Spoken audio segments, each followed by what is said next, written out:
பணி நிரந்தரம் செய்ய வலியுறுத்தியும் தமிழ்நாடு அரசின் அரசாணை எண் 151 உடனடியாக அமல்படுத்த வேண்டும் என வலியுறுத்தியும் தமிழ்நாடு அனைத்து வகை மாற்றுத்திறனாளி அரசு ஊழியர்கள் ஆசிரியர்கள் சங்கங்களின் கூட்டமைப்பு சார்பில் சுமார் 100க்கும் மேற்பட்டோர் சென்னை கடற்கரை சாலையில் உள்ள மாற்றுத்திறனாளிகள் ஆணையர் அலுவலகத்தில் முற்றுகையிட்டு போராட்டத்தில் ஈடுபட்டு வருகின்றனர்.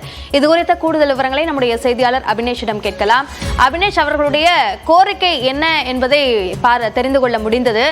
இதனை வலியுறுத்துவதற்காக அவர் எடுத்துக்கொண்டிருக்கக்கூடிய இந்த போராட்டம், இதற்கு பிறகாக அதிகாரிகளுடனான பேச்சுவார்த்தை, இதற்கெல்லாம் வாய்ப்புள்ளதா?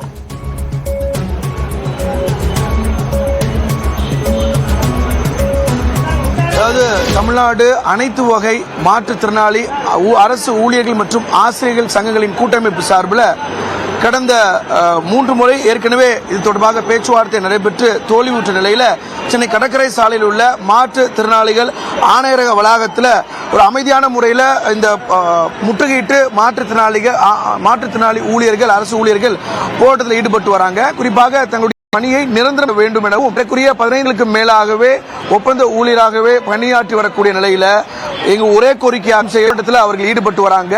குறிப்பாக சுமார் 200க்கும் மேற்பட்ட மாற்றுத்திறனாளி பல்வேறு துறைகள், குறிப்பாக பொதுப்பணித்துறை, சுகாதாரத்துறை, அதே போல பள்ளி கல்வித்துறை உள்ளிட்ட 13 துறைகளில் பணியாற்றி வரக்கூடிய இந்த ஊழியர்கள் ஒரே கோரிக்கையாக பணி நிரந்தரம் செய்ய வேண்டும் அப்படிங்கிற அந்த கோரிக்கையை வலியுறுத்தி இந்த முற்றுகை போராட்டத்தில் ஈடுபட்டு வராங்க. ஏற்கனவே நடைபெற்ற 3 முறை நடைபெற்ற பேச்சுவார்த்தை தோல்வி அடைந்ததை தொடர்ந்து காலவரையற்ற போராட்டத்தில் ஈடுபடுவதாக அறிவித்து இந்த போராட்டத்தில் ஈடுபட்டு வராங்க.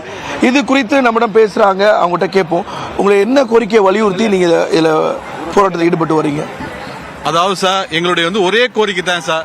அது அரசாணை எண் 151. அதாவது மாற்றுத்திறனாளிகள் 2 ஆண்டுகள் மேல் தொகுப்பூதியத்தை பணிபுரிந்தாங்கன்னா அவர்களுக்கு காலமுறை ஊதியம் வழங்கலாங்கிற ஒரே ஒரு அரசாணையை வலியுறுத்தி தான் நாங்கள் தொடர்ச்சியாக போராடிக்கிட்டு இருக்கோம். இது இந்த ஆட்சி போட்டது தான், வேற எந்த ஆட்சி போடல. இதே அரசாங்கம், இந்த ஆட்சியில கலைஞர் ஐயா அவர்களால் 2008 போடப்பட்டது தான் இந்த அரசாணை. இது நடைமுறைக்கு வந்தா 2000 மாற்றுத்திறனாளி குடும்பங்கள் வாழும். இது நடைமுறைக்கு இல்லைண்டா 2000 மாற்றுத்திறனாளி குடும்பங்கள் அழியும்.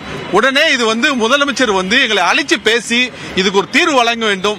முதல்வர் எங்களை அழைச்சு பேசாத வரையிலும் நாங்கள் இந்த அலுவலகத்தில் தொடர்ந்து உண்ணாவிரத போராட்டத்தில் இருக்கிறதுக்கு நாங்கள் இருப்போம், மடியும் வரை இருப்போம்.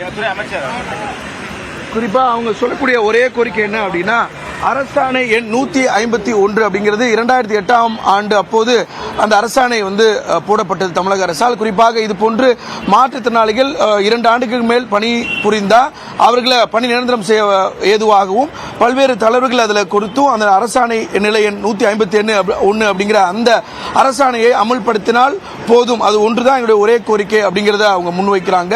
எனவே அந்த அடிப்படையில் முதலமைச்சரை சந்தித்து இதற்கு ஒரு முடிவு வரும் வரை காலவரையற்ற ஒரு உண்ணாவிரத போராட்டத்தை இந்த மாற்றுத்திறனாளிகள் ஆணையரக அலுவலகத்தில் ஈடுபடுவோம் அப்படிங்கிற அந்த முன்வைத்து இந்த போராட்டத்தில் ஈடுபட்டு வராங்க. அபிநயா, மாற்றுத்திறனாளிகளுடைய இந்த போராட்டம் குறித்த விரிவான கள விவரங்களுக்கு நன்றி அபினேஷ்.